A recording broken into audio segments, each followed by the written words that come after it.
नमस्कार, news and competition cracker channel में आपका स्वागत है। देखते हैं आज की महत्वपूर्ण खबरें। गौरव दिवस पर जनजातियों की पढ़ाई, कमाई और दवाई का प्रबंध कर रही है सरकार, मोदी। हल्द्वानी में केबीएम स्कूल प्रबंधन व मुकदमा दर्ज। बद्रीनाथ धाम के कपाट शीतकाल के लिए कल होंगे बंद। झांसी मेडिकल कॉलेज में आग, 10 शिशु जिंदा जले।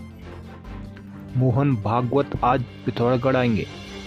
प्रधानमंत्री नरेंद्र मोदी ने शुक्रवार को बिहार के जमुई में जनजाति गौरव दिवस समारोह में कहा कि जिसे कोई नहीं पूछता उससे मोदी पूछता है।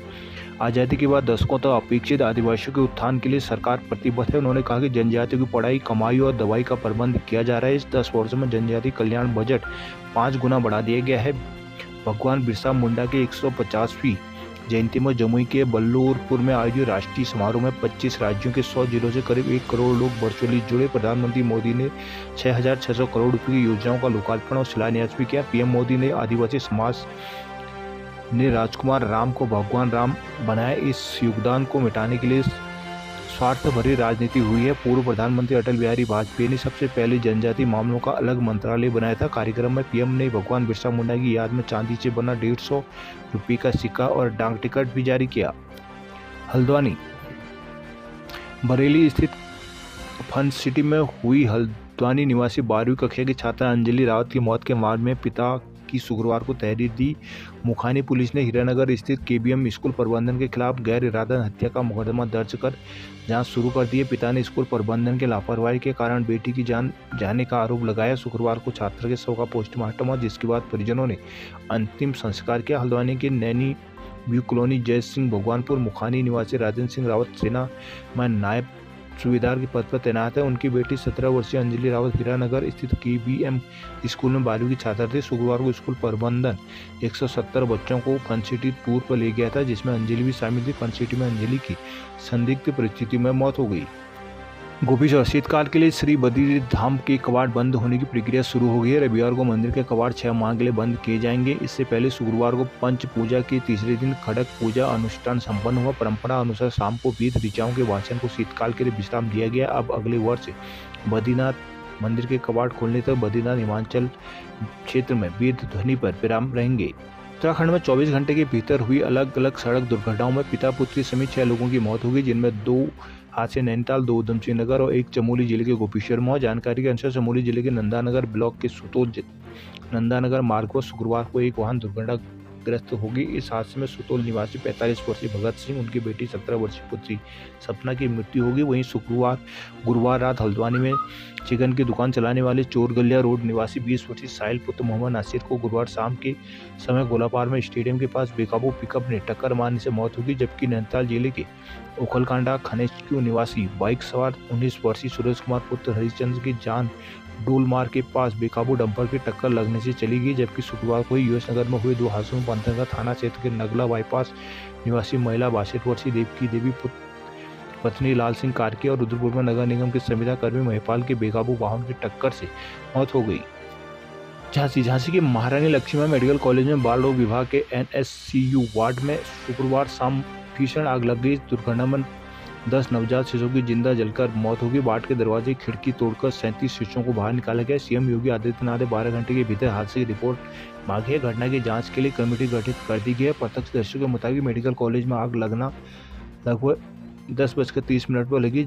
जब तक अस्पताल के कर्मचारी और डॉक्टर कुछ समझ पाते, आग की लपटें पूरे वार्ड में फैल गई। पूरा वार्ड धुएं से भर गया और चीख पुकार मच गई। बताया गया कि मेडिकल कॉलेज के फायर फाइटिंग सिस्टम से कोई मदद नहीं मिल सकी। जब तक दमकल गाड़ियां अस्पताल पहुंची, 10 बच्चे जिंदा जल गए। 37 नवजातों को किसी तरह बचाया गया। देहरादून। भू कानून। झारखंड मुंबई वालों ने खूब खरीदी उत्तराखंड में जमीनें। सरकार ने मौजूदा भू कानून को ही सही तरीके से पढ़वाना शुरू किया तो जिले में एक के बाद एक भू कानून ताक पर रखने के 430 से अधिक मामले सामने आ चुके हैं। सभी मामलों में जिलाधिकारियों ने नोटिस जारी कर कार्रवाई शुरू कर दी। सबसे अधिक 196 मामले देहरादून में सामने आए हैं। दूसरे नंबर 64 मामलों में नैनीताल पर है। नोटिस जारी कर केस दर्ज हुए। पहाड़ के दूर दराज इलाकों में झारखंड मुंबई तक के लोगों ने जमीनों की खरीद फरोख्त की है। जिला प्रशासन नैनीताल ने 64 मामलों में बाहरी लोगों पर जमीन खरीद उल्लंघन के केस दर्ज कर दिए हैं। जिले में बड़े पैमाने में कृषि भूमि खरीद कर लोगों ने रिजॉल्ट बना दिए हैं। यूएस नगर में भूमि खरीद के मामलों में गड़बड़ी के 41 केस सामने आए हैं। सभी मामलों में एसडीएम कोर्ट में केस दर्ज हो गए। अल्मोड़ा में 23 मामले में जिला प्रशासन स्तर से शिकंजा कसा जा रहा है। बागेश्वर में भूमि खरीद के 22 मामले सामने आए हैं। 0.4 हेक्टेयर भूमि राज्य सरकार के हित में निहित कर दी गई है। देहरादून, ओवर स्पीड पर सख्ती से हो कार्रवाई, धामी। मुख्यमंत्री पुष्कर सिंह धामी ने तेज रफ्तार वाहन चलाने वालों के खिलाफ सख्त कार्रवाई के निर्देश दिए हैं। शुक्रवार को मुख्यमंत्री आवास में अधिकारियों के साथ बैठक में मुख्यमंत्री सड़क हादसों को रोकने के लिए रात्रिकालीन गश्त बढ़ाने और वाहन चालकों के एल्कोमीटर से जांच करने के निर्देश भी दिए हैं। मुख्यमंत्री सड़क दुर्घटना की प्रभावी रोकथाम को सड़क दुर्घटना सुरक्षा नियमावली बनाने के लिए समिति बनाने और उसमें विशेषज्ञ और अनुभवी लोगों को शामिल करने के निर्देश दिए हैं। शुक्रवार सुबह अधिकारियों के साथ बैठक में मुख्यमंत्री ने इस सड़क दुर्घटना पर चिंता जताई। उन्होंने कहा कि सड़क दुर्घटना का बढ़ना चिंता का विषय है। इस पर प्रभावी रोकथाम के लिए सुरक्षात्मक उपायों पर विशेष ध्यान दिया जा रहा है। उन्होंने कहा कि शराब की दुकानें बार अति निर्धारित समय तक ही खुले, इसकी सतत निगरानी की जाए। बैठक में प्रमुख सचिव आर.के. सुधांशु, सचिव शैलेश बेगोली, गढ़वाल कमिश्नर विजय शंकर पांडे, अपर पुलिस महानिदेशक A.P. अंशुमन और सूचना महानिदेशक बंशीधर तिवारी मौजूद रहे। हल्द्वानी, गढ़मुक्तेश्वर में जाम से हल्द्वानी तक यात्री रहे बेहाल। गढ़मुक्तेश्वर में कार्तिक पूर्णिमा के गंगा स्नान मेले के कारण लगे जाम का असर हल्द्वानी समेत पूरे कुमाऊं में दिखा। कुमाऊं क्षेत्र से दिल्ली को आने जाने वाली 40 से अधिक बसें जाम में फंस गई। बसें 7 से 8 घंटे की देरी से हल्द्वानी पहुंची हुई। हल्द्वानी से दिल्ली को दोपहर में जाने वाली बस सेवा प्रभावित रही। करीब 15 से 18 बस सेवाएं शाम तक दिल्ली को नहीं जा सकी। इससे यात्री हल्द्वानी ने दिल्ली जाने के लिए शुक्रवार को हल्द्वानी बस अड्डे में यात्रियों को भारी भीड़ रही थी। इस दौरान 3-4 बसें ही यात्रियों को लेकर जा सकी। बसें न होने से यात्री स्टेशन प्रबंधन से बसों का इंतजाम करने की मांग करते रहे, मगर गढ़मुक्तेश्वर में जाम के कारण दिल्ली से आने वाली बसों के रास्ते में फंसने के कारण संचालन प्रभावित था। वहीं दिल्ली से आने वाली बसें शुक्रवार को 7 से 8 घंटे की देरी से हल्द्वानी पहुंच सकी, जिस कारण हल्द्वानी से भी बसें समय पर नहीं निकल सकी। हाल ये हो रहा कि शुक्रवार को सुबह 6 बजे हल्द्वानी पहुंचने वाली फरीदाबाद से चली बस करीब 11 बजे पहुंची। वहीं दिल्ली से 11 बजे चली बस को सुबह 6 बजे तक पहुंचना था, लेकिन जाम के कारण रास्ते बदलने से उसे दोपहर करीब 2 बजे अड्डे में पहुंच सकी। वहीं दोपहर 6 बजे हल्द्वानी से निकली बस 5 बजे तक भी नहीं पहुंच सकी थी। हल्द्वानी, अल्मोड़ा, रानीखेत, रुद्रपुर, रामपुर, टनकपुर सहित अन्य पहाड़ की करीब 40 बसें भी शाम तक रास्ते में फंसी हुई थी, जबकि शुक्रवार को दिल्ली जाने वाली 10 से अधिक साधारण बसें भी निरस्त हो गई। नैनीताल, पेट्रोल के निलंबित जीएम के विरुद्ध जमानती वारंट।